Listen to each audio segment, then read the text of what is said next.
So, my couchsurfing host is Paolo, this legendary dude I keep hearing about from everyone. The first time I heard about Paolo was in Merida when I met this half Finnish, half French girl, Emily. When I heard about him and his place, I told her like, yes, I want to stay with him. And so I did. I sent Paolo a couchsurfing request, which he accepted. Paolo Cortini was this Italian guy who was a living legend. The 70-year-old badass had lived and hitchhiked all around the world, had so many interesting stories he could write a whole book about them, and knew a bit about every subject. Hola! Hola Tito, hola Lalo! Hola! Buenas! I don't know if he's here. Paolo!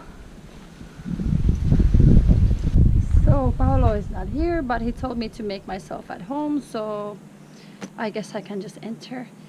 Yes, this is just like in Tulum. I get to explore the place before my host arrives. I like that. Paolo had led a very nomadic life before settling down to Mazunte in 2003, where he built a 3-story house on top of a hill in the midst of nature.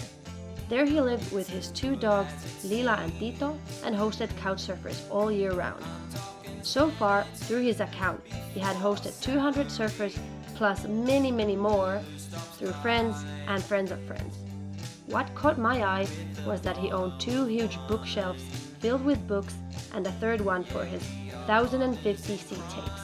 His whole 3rd floor was reserved for backpackers. At the most, he could host 9 people at the same time, and he told me that last year he only had 10 days where he did not receive any couchsurfing guests. Wow, it's gonna be amazing sleeping here on the 3rd floor because there's mosquito nets and then there's this awesome breeze. I'm like looking so much forward to this experience, and I'm so happy I'm here. I'm so happy I hitchhike. I got a ride with a lime truck, like how Mexican can it get? And yeah, this place is just the place where I want to be. And even like this house, I love when it's super simple.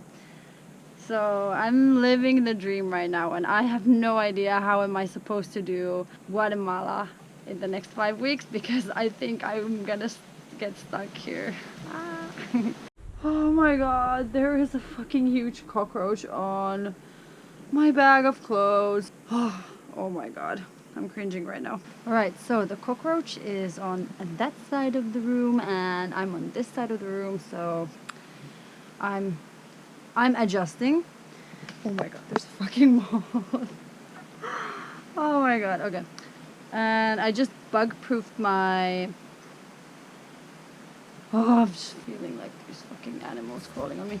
Despite the cockroach situation, staying with Paolo was just what I had been looking for. I really love a simplistic lifestyle, so staying in a house with no electricity, no Wi-Fi, and a toilet that resembles the one that we have in Finnish summer cottages was a dream.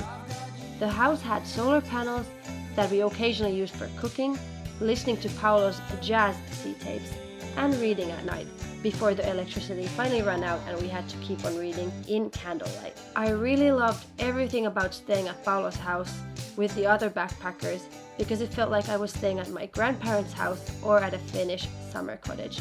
Every night I would lay underneath the mosquito net on the floor mattress and fall asleep listening to the wind blow through the leaves, and wake up with a smile on my face, seeing the tops of the trees and hearing the orchestra of the crickets. I was supposed to stay with Paolo only for a couple days, but because of the slow-paced life that I loved so much, I extended my stay. Paolo welcomed me to stay longer, but although I would have loved to, I was supposed to start hitchhiking to the border of Guatemala soon. Alright, as you can see, it's raining as we are in the rainy season in Mexico. And although I don't mind getting wet as I have this awesome yellow raincoat that makes me look like the murderer from I Know What You Did Last Summer.